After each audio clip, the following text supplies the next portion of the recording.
We need to address the fact that for a long time, we always thought that because of our geography, we would be safe in the world. But the reality is things have changed. And following Russia's illegal invasion of Ukraine, the tectonic plates of the world power structures moved. And we are now living in a world that is much more unpredictable. And so that's why we decided to really work on the protection of our own sovereignty, which of course we're very strong at, but also addressing our key security concerns. And so you saw that the Minister of Defense, and we've met with him, and that's why we're all here, announced the defense policy update.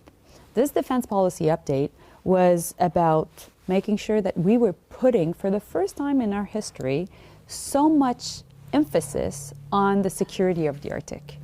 On my side, on the foreign policy side, I'm supporting, of course, the work on that the Minister of Defense is doing, but also what I'm doing is we're working on addressing what can we do diplomatically to address also the protection of our sovereignty and security concerns. I'll give you an example. We now have Sweden and Finland part of NATO.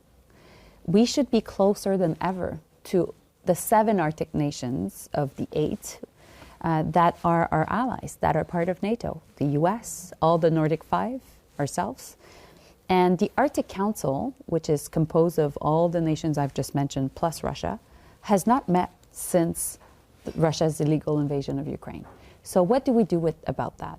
How can we be closer to our allies? How can we make sure that we talk about Arctic issues together, but at the same time that we continue to put maximum pressure on Russia? So these are the things that I'm here to talk about with the premiers, with Indigenous leaders. I met with the mayor to really hear the perspective of people here in the North, because we're talking about the North. So of course, people in the North that most know about the North needs to be able to have their say about what we're working on. That was Foreign Affairs Minister Melanie Joly. She's in Iqaluit along with other ministers talking about Arctic sovereignty.